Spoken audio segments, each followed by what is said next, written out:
జెన్ G. ఇప్పుడు ఈ మాట మన దేశాన్ని పట్టి కుదిపేస్తున్నటువంటి మాట. మన కార్టూన్‌కి అంశం కూడా ఈ రోజుటిది జెన్ జీయే. ముందుగా క్యాప్షన్ రాసుకుంటున్నాను. ఆ క్యాప్షన్ ఏంటంటే, అయితే స్వతంత్ర పోరాటం నాటి జెన్జీలకి ఇప్పటి జెన్జీలకి చాలా తేడా ఉందన్నమాట. అంటున్నది ఎవరు? బొమ్మ వేసుకున్నప్పుడు చూద్దాం.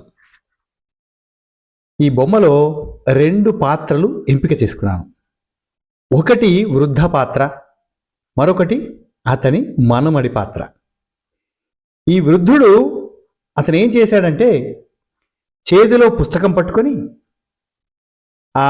అతని మనవడు ఆప్యాయంగా గారాబంగా ఆ తాతగారి మెడ చుట్టూ చేతులు వేసుకొని అలా ఆ వీపు పైన వాలి నిలబడి ఉంటే, ఆ బాబుకి ఈ తాతగారు స్వతంత్ర పోరాటం గురించినటువంటి పుస్తకాన్ని చదువుతూ వినిపిస్తున్నాడు.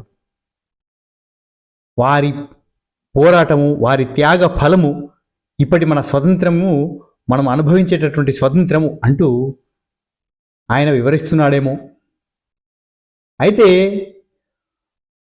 ఆనాటి స్వతంత్ర పోరాట వీరుల యొక్క త్యాగాన్ని ఆయన వర్ణిస్తున్నప్పుడు ఈ బాబుకు అర్థమైంది ఏంటి అనంటే, అయితే స్వతంత్ర పోరాటం నాటి జంజీలకి ఇప్పటి జంజీలకి చాలా తేడా ఉందన్నమాట అంటున్నాడు. అయితే ఇప్పటి యువత మనకు జెన్జీలైతే అప్పటి యువత అప్పటి వారికి జెన్జీలే కదా. ఇలా ఆలోచిస్తూ ఈ కార్టూన్ వేసుకున్నాను. ఇప్పుడు భవిష్యత్తు తరాలకి అప్పటి యువత జెన్జీల కింద వస్తారు. అలాగే స్వతంత్రం పోరాటం నాటి యువత కూడా అప్పటి తరానికి జెన్జీలు.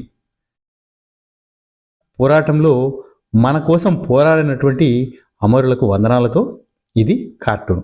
మీకు కానీ కార్టూన్ బాగా నచ్చితే తప్పకుండా లైక్ చేయండి.